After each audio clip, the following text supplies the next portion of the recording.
नमस्कार दोस्तों। अमेरिका में ये परिवर्तन का काल चल रहा है। आप जानते हैं कि नए राष्ट्रपति जो बाइडन 20 जनवरी को अमेरिका की कमान संभालने वाले हैं और डोनाल्ड ट्रंप 4 साल की एक अवधि के बाद ही विदा होने जा रहे हैं। हर राष्ट्रपति की ये ख्वाहिश होती है कि कम से कम 2 कार्यकाल तो उसको मिले, पर डोनाल्ड ट्रंप उतने सौभाग्यशाली नहीं रहे। जो बाइडन आप जानते हैं डेमोक्रेट हैं और डोनाल्ड ट्रंप रिपब्लिकन। अब जो बाइडन अगर सत्ता संभालने वाले हैं, अमेरिका की बागडोर संभालने वाले हैं, तो पूरी दुनिया की निगाहें उन पर टिकी हुई हैं, उनकी नीतियों को लेकर के और आगे के कार्यक्रमों को लेकर के। और जहां तक भारत का और एशिया का, खास तौर से साउथ एशिया का है सवाल है, तो इसमें चीन भी आता है, इसमें अफगानिस्तान भी आता है, इसमें पाकिस्तान भी आता है, इसमें आतंकवाद भी है। क्वाड को लेकर के भी अमेरिका, भारत, ऑस्ट्रेलिया और जापान आगे बढ़ने की कोशिश कर रहे हैं। बहुत सारे आयाम हैं और जो बाइडन कैसे राष्ट्रपति होंगे ये तो आने वाला समय बताएगा। पर जो उनके अब तक के विचार रहे हैं, अमेरिका को लेकर के भी आगे चलने का उनका क्या प्लान है वो है।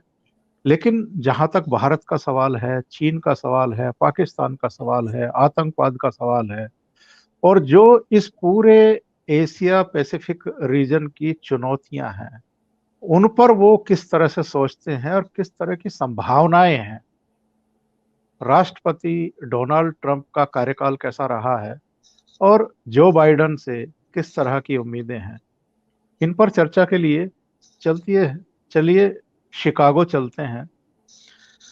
जाने माने चिकित्सक, न केवल भारत की राजनीति को जानने समझने वाले, बल्कि साउथ एशियन जितने कंट्रीज हैं उनमें क्या हो रहा है उस पर नजर रखने वाले, और अमेरिका की राजनीति को भी करीब से देखने वाले डॉक्टर मुनीश रायजादा से जुड़ते हैं और उन्हीं से बात करते हैं इन सभी मुद्दों पर। डॉक्टर मुनीश रायजादा, आपका बहुत स्वागत है मेरे शो में। Thank you very much Omkar ji. सबसे पहले तो मैं आपको बधाई भी देता हूं, क्योंकि 2 दिन पहले ही मैंने देखा है कि आपने कोविड-19 से रिलेटेड जो टीका वहां शुरू हुआ है टीकाकरण, तो आपने भी लगवाया है।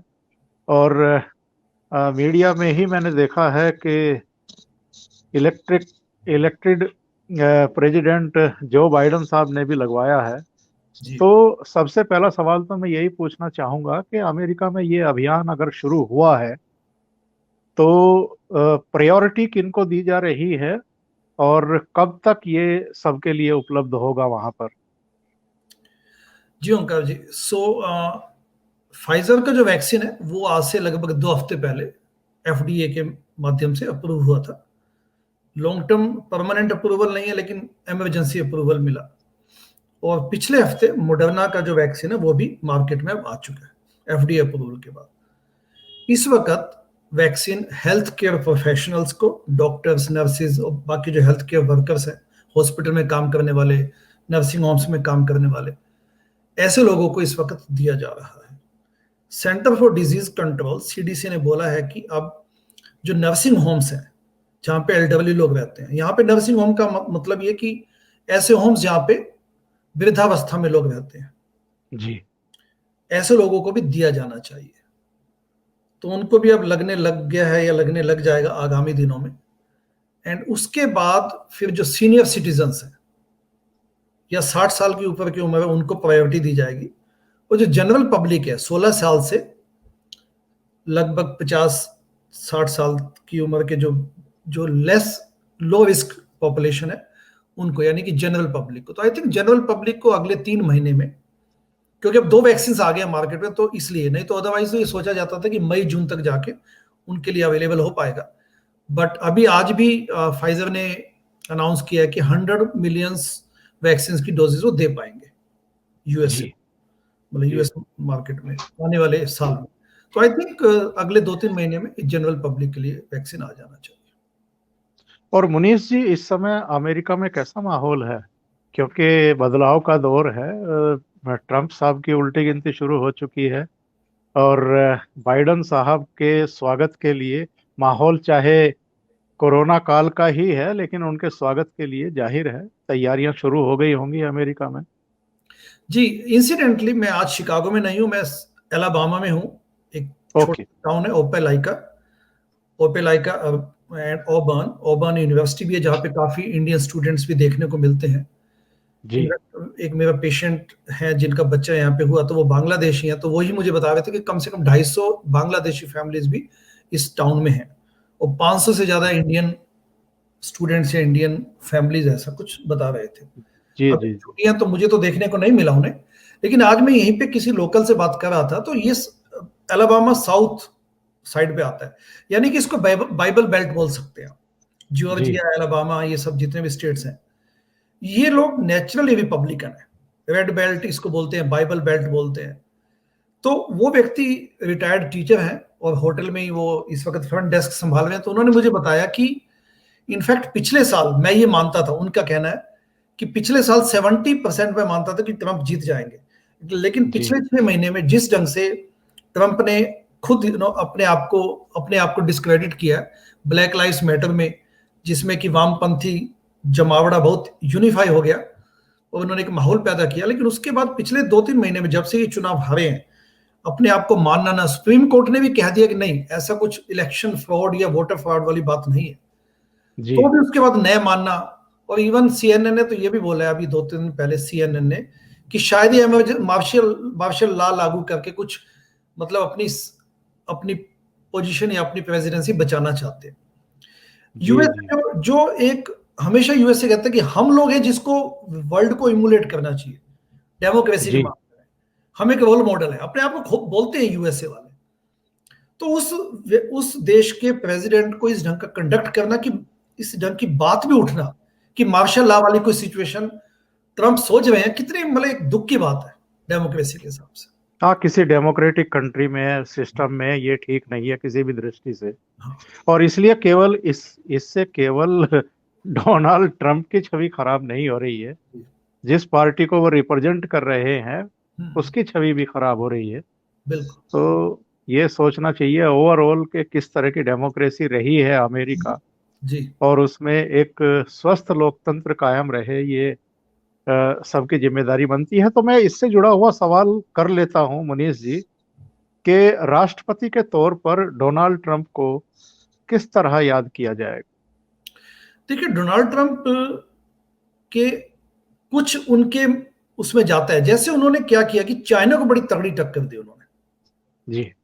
एक इमेज बनाई कि अमेरिका को फिर से एक अच्छा वो बनाना है, मेक अमेरिका ग्रेट अगेन, ये उनका नारा था उस वक्त जब वो आए जी। थे। जी। एंड इस बात का उनको क्रेडिट मान दिया जाएगा कि यहां पे जो रोजी रोटी का सवाल है अमेरिकन के लिए, उसको उन्होंने जीवित किया उस मुद्दे को। जी। जी। और जो टैरिफ्स लगाए, वैसे तो प्रो मार्केट इकोनॉमी में, फ्री मार्केट इकोनॉमी में टैरिफ्स या बैरियर्स, इंटरनेशनल बैरियर्स अच्छा नहीं माना जाता। फ्री का मतलब फ्री होना चाहिए, trade should be able to flow well बिल्कुल। बायलैटरल। लेकिन फिर भी इन्होंने जिस ढंग से चाइना पे टैरिफ लगाए, इनफैक्ट इंडिया पे भी लगा दिए हैं, वो अलग बात है। हाँ। तो उस पे यानी कि इन्होंने उनको जिसे कहते हैं कि टू मतलब उन्होंने उसको सामना किया चीन का, तो ये इनको क्रेडिट जाएगा। आज यूरोप और China, sorry Europe and USA, क्योंकि यूरोप के एलाइज भी इनको बोलते हैं कि हाँ, China is a threat for us, all of us, तो ये उनको क्रेडिट जाएगा। और अगर बाइडन साहब की बात करें, तो जो बाइडन को लेकर के कई तरह के परसेप्शन लोगों के हैं कि ये थोड़ा सा उदारवादी हैं, जो लेफ्ट एक ब्रिगेड है उसकी तरफ इनका झुकाव है, और ये भी कि आतंकवाद को लेकर के थोड़ा सा सॉफ्ट हैं। और जब से बराक ओबामा की किताब आई है और उसमें उन्होंने ये खुलासा किया है कि जब हम पाकिस्तान में घुस करके ओसामा बिन लादेन को खत्म करने के ऑपरेशन पर काम कर रहे थे, तो जो बाइडन उन उस समय के अधिकारियों पदाधिकारियों में थे जो इस ऑपरेशन के तौर तरीकों से सहमत नहीं थे। तो इसको लेकर के कई तरह की चर्चाएं हैं जो बाइडन को लेकर के। आपका क्या आकलन है? देखिए, बाइडन साहब की गलती नहीं है। बाइडन साहब जिस पार्टी में है उनका दृष्टिकोण ही ऐसा है। जी आप डेमोक्रेटिक पार्टी को भारत में हूबहू कांग्रेस की शक्ल में देख सकते हैं। जी। तो इनका वही दृष्टिकोण होता है कि सोशली ये लिबरल होते हैं एंड फिजिकली भी लिबरल होते हैं। Republicans are socially conservative and physically conservative. तो डेमोक्रेटिक पार्टी ये मानती है कि सरकार मतलब लोगों का देखभाल करना हमारी जिम्मेदारी है, तो वेलफेयर स्टेट बनाते हैं, वो टैक्सेस बढ़ा देते हैं। और साथ में democratic party they are considered more inclusive. जब आप मोर इंक्लूसिव बोलेंगे तो नेचुरली आप अपीजमेंट भी करेंगे। और जी उसी दृष्टिकोण से, क्योंकि ओबामा जी का भी आप सब जानते हैं कि ओबामा की बिल्कुल वही टोन होती है जो भारत में कांग्रेस की होती है कि नहीं, आतंकवाद का कोई धर्म नहीं होता। ओबामा ने कभी आतंकवाद को इस्लामिक टेररिज्म से नहीं जोड़ा, इस्लाम से नहीं जोड़ा। जी। तो बाइडेन साहब की भी वही अप्रोच रहेगी। और उसी दृष्टिकोण से, क्योंकि भारत के दृष्टिकोण से देखें तो पाकिस्तान के प्रति ट्रंप ने 2 बड़े कदम उठाए थे, और ये बड़े हिस्टोरिक कदम है। अपने लिए तो बहुत महत्वपूर्ण है ये बात। जी जी। पाकिस्तान की एड उन्होंने 2018 में 2018 में बंद कर दी। बिल्कुल। ये ओबामा ने कभी नहीं किया। ओबामा के वक्त बड़े मतलब खुलासे हुए जिस ढंग के, लेकिन ओबामा ने कभी नहीं बंद किया। बाइडन के आने से पाकिस्तान उत्साहित है कि हमारी वो एड बहाल हो जाएगी। जी। दूसरा, जो international military education and training IMET, ये क्योंकि ऐसे इश्यूज है जो कि शायद जनता तक पहुंचे नहीं है।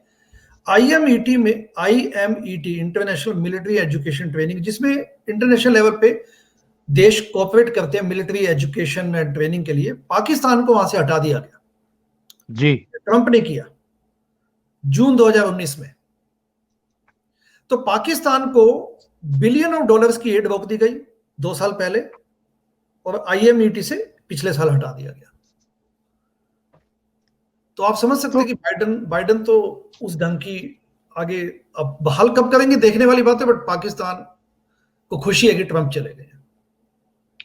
पर जिस तरह का माहौल है मुनीष जी, भारत को जिस तरह की चुनौतियों का सामना करना पड़ रहा है, पूर्वी लद्दाख में देखें तो चीन की तरफ से भी, जो हमारी LOC है वहां भी सीज फायर का उल्लंघन, लगातार उधर से आतंकवादियों की घुसपैठ के लिए प्रयास, अंतर्राष्ट्रीय लेवल पर देखें तो भारत को लेकर के पाकिस्तान का दुष्प्रचार, तमाम तरह के षड्यंत्र और डिस्टर्ब करने की कोशिश करना, इन सब परिस्थितियों में, और ये भी हमें नहीं भूलना चाहिए कि जब ये उपराष्ट्रपति थे जो बाइडन बराक ओबामा के साथ, तब पाकिस्तान ने इनको अपना दूसरा सर्वोच्च पुरस्कार दिया था, अवार्ड दिया था, सम्मान दिया था, हिलाल पाकिस्तान या कुछ इस तरह का उनका नाम है। तो ऐसे में क्या ये मान करके चला जाए, ये परसेप्शन बनाया जाए, या परसेप्शन नहीं बनाना चाहिए कि इनका झुकाव कहीं ना कहीं पाकिस्तान की तरफ रहेगा, और कश्मीर को लेकर के जितने क्लियर डोनाल्ड ट्रंप दिखाई देते थे या चीन को लेकर के जितना क्लियर थे, उतना शायद ये क्लियरिटी के साथ भारत को सहयोग नहीं करेंगे। बिल्कुल ठीक है आपकी बात ओमकार जी, मैं इस बात से सहमत हूं। ट्रंप इंडिया के लिए बहुत अच्छे थे। CAA प्रोटेस्ट पे उन्होंने कभी बयान नहीं दिया। उसी प्रकार से कश्मीर पे ट्रंप की तरफ से कोई बयान आए हैं बयान, लेकिन उनको पता है कि भारत की क्या स्थिति है। पिछले 20 सालों में, वैसे देखा जाए तो पिछले 20 सालों में भारत USA के रिलेशन लगभग स्मूथ रहे हैं, और वो मुझे नहीं लगता कि बदलेंगे। उसके पीछे एक कारण ये कि भारत एक इकोनॉमिक पावर के रूप में उभरा है। दूसरा भारत अपने आप में एक सशक्त देश भी अब देखा जा रहा है, पावरफुल कंट्री के दृष्टिकोण से भी लोग इसको मानते हैं। तो भारत की अपनी छवि होने की वजह से जो स्मूथनेस पिछले 20 सालों में चली है, बाइडेन साहब के वक्त में भी चलेगी। लेकिन इस बात में कोई दो राय या कोई शक नहीं है कि Biden will be softer towards Pakistan, कोई डाउट नहीं है। और जब कभी मौका बन पड़ेगा, कश्मीर मान लीजिए उबले कभी, तो जो ट्रंप से अपेक्षाएं थी वो बाइडेन से आप उम्मीद नहीं कर सकते। और ऐसे में किस तरह की मुश्किलें भारत के सामने और किस तरह की चुनौतियां पेश आने वाली हैं?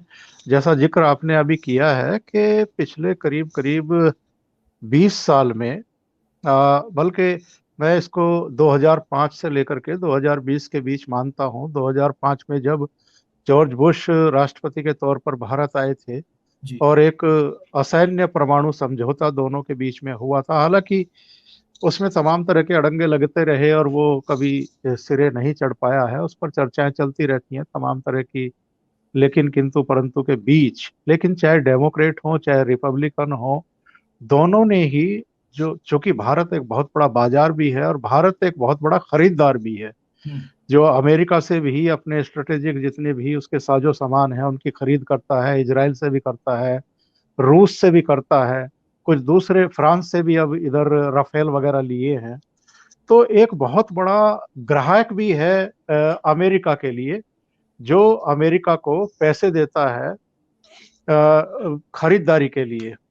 और संभावनाएं भी असीम हैं, मार्केट खुला हुआ है भारत का।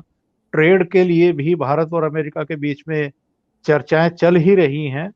वो भी अल्टीमेटली किसी ना किसी मोड़ पर जाकर के सिरे चढ़ेगा, क्योंकि चीन के साथ ऑलरेडी भारत के रिश्ते कोई बहुत अच्छे अब नहीं रह गए हैं। तो ऐसे में अमेरिका का कोई भी प्रशासन हो, कोई भी राष्ट्रपति हो, किसी भी पार्टी की वहां पर सत्ता हो, वो भारत के साथ आगे रिश्ते बढ़ाना चाहेगा। और चीन के खिलाफ अगर उसको कहीं पैर रखने की जगह मिल सकती है तो वो भारत है, एक दोस्त के रूप में, एक विश्वसनीय दोस्त के रूप में। इकोनॉमिक दृष्टि से दूसरे आयामों में भारत मुफीद है अमेरिका के लिए बनिस्बत पाकिस्तान, जी क्योंकि पाकिस्तान तो एक खत्म होता हुआ, टूटता हुआ, बिखरता हुआ, इकोनॉमिकली भी बेहद कमजोर होता हुआ एक देश है। तो ऐसी दृष्टि में जो अमेरिका की सत्ता में आने वाला कोई भी आदमी हो, किसी भी पार्टी का हो, भारत से एक्सट्रीम तक जाकर के संबंध खराब नहीं करना चाहेगा, उसको नाराज नहीं करना चाहेगा। तो ऐसे में जो बाइडन किस तरीके से बैलेंस बना करके आगे बढ़ सकते हैं, और जिस तरफ आपने इशारा किया है, ऐसे में भारत के लिए किस तरह की चुनौतियां रहेंगी आने वाले सालों में? देखिए, कोविड क्राइसिस के दौरान, जो कि ग्लोबल क्राइसिस है, आज भी चल रही है, चीन का भारतीय सीमा में घुसना अपने आप में एक बहुत बड़ी ऑडेसिटी है, उसका दुस्साहस है। ट्रंप ने पैसिफिक रीजन को स्ट्रॉन्ग करने की बात बोली, जापान, ऑस्ट्रेलिया, इंडिया और यूएसए। लेकिन इस पे बाइडेन भी काम करना चाहेंगे, इसमें कोई शक नहीं है, क्योंकि बाइडेन के सामने एक बड़ा चैलेंज है कि चाइना को कंटेन कैसे किया जाए। यहां पर बाई पार्टीजन सपोर्ट है, रिपब्लिकन और डेमोक्रेट्स मानते हैं कि चाइना इज ए प्रॉब्लम, इसमें कोई संदेह नहीं है। लेकिन जो पिछले 4 सालों में ट्रंप जी ने किया, तो पहले यहां पे इस वक्त बाइडेन को अपना घर संभालना है, क्योंकि यहां पे आर्थिक दृष्टिकोण से और कोविड के दृष्टिकोण से क्राइसिस है। इंटरनेशनल लेवल की सुधि देने का टाइम ही नहीं है उनके पास। ये तो अच्छी बात है कि वैक्सीन आ गया, और जब तक प्रेसिडेंट बनेंगे तो वैक्सीन और ज्यादा मार्केट में आ चुका होगा, जनता एक्सेस पहुंच जाएगी, उसकी बढ़ जाएगी। लेकिन इसमें कोई शक नहीं है कि स्टिमुलस पैकेज भी अभी रिलीज किया 2 दिन पहले, मतलब 2 दिन पहले अप्रूव किया। तो इनको पहले अपना घर संभालना है, इसलिए बोलते हैं कि बिल्ड बैक बेटर। बाइडेन ने बोला कि बिल्ड बैक बेटर, तो इनको पहले अपना घर संभालना है। दूसरा क्या है कि इसमें ओंकार जी की सेकंड ये है कि बाइडेन ने स्पष्ट बोला है कि पहले 100 डेज में वो डेमोक्रेसी को एक समिट बुलाना चाहते हैं, क्योंकि उनका ये कहना है कि हम लीडरशिप, कोऑपरेशन एंड डेमोक्रेसी के माध्यम से विश्व स्तर पे अपने एलाइज को वापस लेके आएंगे। क्योंकि जो सबसे बड़ा नुकसान पिछले 4 सालों में ट्रंप की वजह से हुआ, वो है कि यूरोपियन जो एलाइज है वो काफी इनसे क्षुब्ध हैं, काफी नाराज हैं, क्योंकि इन्होंने अटलांटिक नाटो को तोड़ दिया। जी। इन्होंने यूरोपियन यूनियन को अपना दुश्मन कहा। इन्होंने कहा कि यूरोपियन यूनियन हमारी दुश्मन है। ब्रेक्सिट में इन्होंने सपोर्ट किया यूके को, और आज यूके खुद क्राइसिस में है। फिर पेरिस जो क्लाइमेट का जो वो था, उससे भी उन्होंने वापस ले लिया अपने आप को। तो उन्होंने ऐसे कदम उठाए कि जिसकी वजह से एक अविश्वास का दृष्टिकोण है। तो बाइडन पहले यूरोप की तरफ देखेंगे, ना कि भारत या चाइना की तरफ देखेंगे। तो यूरोप को पहले संभालना है, अपने एलाइज को वापस लेके आना डेमोक्रेसी, कोऑपरेशन एंड लीडरशिप के थ्रू। वो कहते हैं कि हम समिट करेंगे। अब समिट में कौन आएंगे? डेमोक्रेसीज आएंगी। कौन आएगा? इंडिया आएगा, जापान आएगा, साउथ कोरिया आएगा। वो बैठ के वहां क्या विलाप करेंगे कि चाइना को कैसे संभाला जाए? सोचने की बात है। चाइना को तो ग्रैब को आपको पकड़ना पड़ेगा चाइना को, अगर यूएसए को हैंडल करना है। लेकिन अच्छी बात यह है कि यूरोपियन कंट्रीज भी बाइडेन का साथ देंगे इसमें। तो आई थिंक कुल मिला के अपने लिए फेवरेबल है सिचुएशन कि चाइना की जब बात हो रही तो इंडिया एक बहुत नेचुरल एक पक्षधर मिलेगा, साथ में एक साथी मिलेगा। लेकिन देखते हैं चाइना कंट्रोल कैसे करेंगे, क्योंकि मीडिया ये कहते हैं कि चाइना को कंट्रोल करने Biden will be very complacent against China. लेकिन मुनीष जी, हालांकि भारत में तो जब हम चर्चा करते हैं और जो हम अपने कमेंट बॉक्स भी देखते हैं, या दूसरे भी जो वीडियो हम देखते हैं, चैनल देखते हैं, या जो मुख्य धारा का मीडिया है उसमें जो चर्चा होती है, सोशल मीडिया में जो चर्चा होती है, उसमें कहा जाता है कि साहब ट्रंप जो है वो भारत का बड़ा भारी दोस्त था, और जो बाइडन को या डेमोक्रेट्स को उस दृष्टि से लोग नहीं देखते हैं। तो जो परसेप्शन बना हुआ है, जो शंकाएं हैं, वो अपनी जगह है। लेकिन एक दूसरा पक्ष इसमें यह भी है कि डोनाल्ड ट्रंप ने संरक्षणवादी नीतियां अपना करके ग्लोबली अमेरिका को, जो एक वर्ल्ड लीडर की उसकी पोजीशन हुआ करती थी, उसको काफी लेट डाउन किया है। न केवल भारत में जो बुद्धिजीवी हैं, जो विश्व राजनीति पर और घटनाक्रमों पर बारीक नजर रखते हैं, उनकी दृष्टि में डोनाल्ड ट्रंप ने अमेरिका को लेट डाउन किया है, बल्कि काफी नुकसान पहुंचाया है। और जिन चीजों का जिक्र अभी आपने किया है कि चाहे पेरिस समझौता हो, चाहे दूसरे तमाम जितने भी आयाम थे, उन पर उन्होंने काफी कुछ ऐसे बयान दे दिए, काफी कुछ ऐसे एक्ट किए हैं जिसकी वजह से अमेरिका को शायद भुगतना पड़ रहा है, भुगतना पड़ेगा। लेकिन इन चीजों को, जो दर्जा अमेरिका का हुआ करता था बिफोर डोनाल्ड ट्रंप, उसको फिर से बहाल करने में जो बाइडन प्रशासन को कितना काम करना पड़ेगा? देखिए, बाइडन के पास एडवांटेज है कि पिछले 50 साल से पॉलिटिक्स में वाइस प्रेसिडेंट भी रह चुके हैं। अच्छा, भारत के दृष्टिकोण से एक बात कहना चाहूंगा कि एंथनी बिल्कन जो बने हैं सेक्रेटरी ऑफ स्टेट, वो अपने लिए बहुत अच्छी बात। जी जी। क्योंकि वो ओबामा के कार्यकाल में सेकंड टर्म में आखिरी 2 साल, पहले तो हिलरी क्लिंटन थी पहले काल में तो secretary of state, foreign minister कह सकते हैं आप, लेकिन दूसरे काल में आखिरी 2 साल में एंथनी बिल्कन आखिरी 2 साल में डिप्टी सेक्रेटरी ऑफ स्टेट थे। जी जी। और एस जयशंकर उस वक्त आई थिंक इंडिया के एम्बेसडर थे यूएसए में, या फॉरेन एनवॉय तो थे वो। तो जी जी। उस दृष्टिकोण से भारत के लिए अच्छी बात है कि एक स्मूथ एक अंडरस्टैंडिंग है। Biden is also pro India. Biden India को समझते हैं। न्यूक्लियर संधि में जब मनमोहन सिंह जी आए थे यहाँ पे यूएसए में, 2005 की बात है शायद, तो बाइडन ने भी पुश किया था न्यूक्लियर संधि को अपनी कामयाबी तक पहुंचाने में। तो उस दृष्टिकोण से भारत को अच्छा समझते हैं, इंटरनेशनल लेवल पे उनकी अच्छी एक समझ है। एंड यूरोपियन कंट्रीज में उनके बहुत सारे एलाइज है बाइडन के। तो बाइडन की अगर विजन क्लियर है, अगर उनको डेमोक्रेट्स उन पर हावी नहीं हो जाते, वो अपनी मति रख के अपने डिसीजन लेते हैं, तो बाइडन सुलझे हुए व्यक्ति हैं, तो he can regain the confidence of the world. लेकिन बात यह आती है कि सीनेट में इनको काम करने दिया जाएगा कि नहीं। आज की तारीख कांग्रेस में सेनेट में 50-50 है, और आई थिंक जॉर्जिया में प्राइमरीज अभी होनी है 5 जनवरी को, रन ऑफ इलेक्शन है, नॉट प्राइमरीज। उसमें वो डिपेंड करेगा कि वो 2 सीटें किसको जाती हैं, 1 या 2 सीटें। तो उस पर 2 सीटें, एक स्टेट में 2 सीटें होती है सेनेट की, जो सेनेटर्स होते हैं, 50 स्टेट्स 100 सेनेटर्स। तो ये उस पर डिपेंड करेगा। हाउस ऑफ रिप्रेजेंटेटिव में भी डेमोक्रेट्स उतने स्ट्रॉन्ग नहीं है, तो ये देखना पड़ेगा कैसे ये उसको करते हैं। लेकिन काफी डिसीजंस में ही can use executive power to do something meaningful. उनको कांग्रेस की तरफ जाने की आवश्यकता नहीं पड़े। तो डिपेंड करता है रियली उनकी पॉलिटिकल विल, उनकी स्ट्रेंथ कितनी है। लेकिन उनकी सूझबूझ, उनके जो, क्योंकि राजनीतिज्ञ हैं वो और पुराने हैं, अनुभवी हैं, तो एडवांटेज है उनके पास।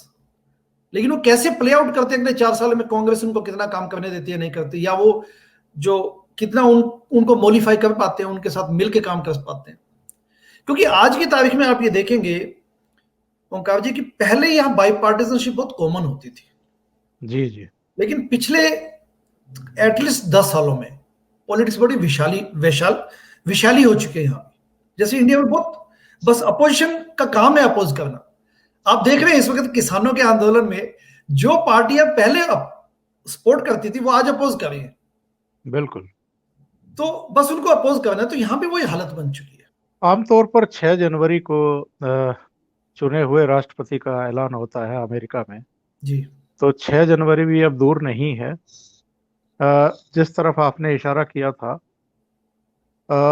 शायद उसकी शंकाएं आशंकाएं तो हैं वहाँ, और इसीलिए शायद वहाँ की जो फौज है, वहाँ के जो सुरक्षा व्यवस्थाएं हैं, उनकी तरफ से एक बयान आया था करीब 15-20 दिन पहले कि हम देश के संविधान के प्रति प्रतिबद्ध हैं।